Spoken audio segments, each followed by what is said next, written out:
Attorney extraordinaire Emily Compagno on all this. Whenever I don't know what's going on, I know Emily can help very kindly sort it out for me. So, Emily, thank you for taking the time.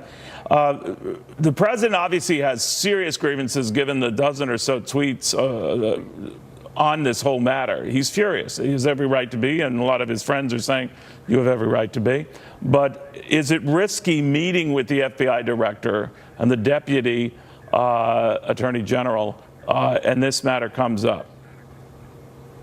Well, we're told that this meeting was already scheduled, and note, he can bring up anything he wants. And if they want to table something for a later discussion, then that's their prerogative. But I think at this point, what more does he have to lose in this?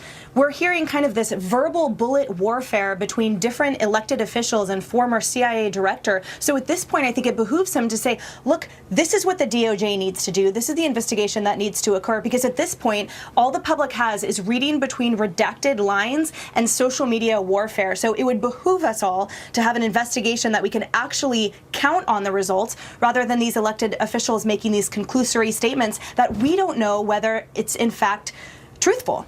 All right. Now, would investigators share that with the president? How do we know that the FBI director, maybe to a lesser extent Rod Rosenstein, aren't already on top of this and recommending the inspector general add this to his list of things to explore? Well, he did certainly this weekend, so that's one thing that we have to look forward to. But regardless, even if he hasn't, then now we know he will. And if he has, then that's excellent. But then that information needs to be transparent. I think part of the confusion I'm sorry, Emily, and what complication. information has to be transparent? The results of this investigation and anything that they uncover. And in fact, even just before this, we had someone saying, look, every day something new occurs. So I think it behooves us all to have that information be as transparent as possible, because again, all we have to go on is reading between redacted lines and what we see on social media, but we don't have the dependable facts to go behind. We don't even have a full IG report. So that's what is in the best interest moving forward. I know we don't have a full IG report, and that's something that maybe they're talking about getting in addition to what the IG is already looking at. But I promise you I'd ask dumb questions. This one is just more basic. Can the president say to the FBI director, you must investigate this? Can he say to Rod Rosenstein, you must investigate this? Is there any risk in a president of the United States doing that?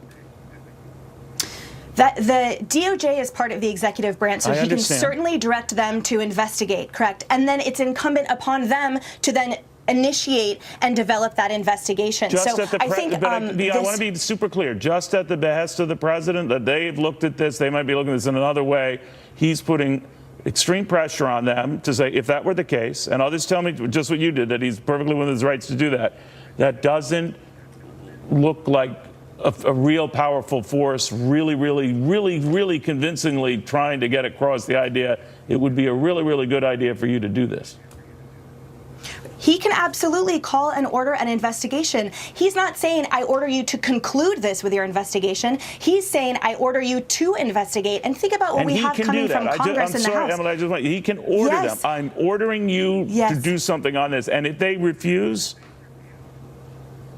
then that's a much larger problem, certainly. Think about, we have Congress doing it as well. Anyone can call for an investigation or for hearings, right, in their certain capacity. So again, it's when you call for a certain result or conclusion where there is issues. So to me, it's a larger problem that we have certain elected officials saying, there is no way we should do this, that's a waste of resources. We know, for example, Adam Schiff says it's nonsense. To me, that's a larger issue if you automatically conclude something without the investigation for it. The investigation is what is neutral here. Okay, so he has the right to ask, they have the right to refuse or put off.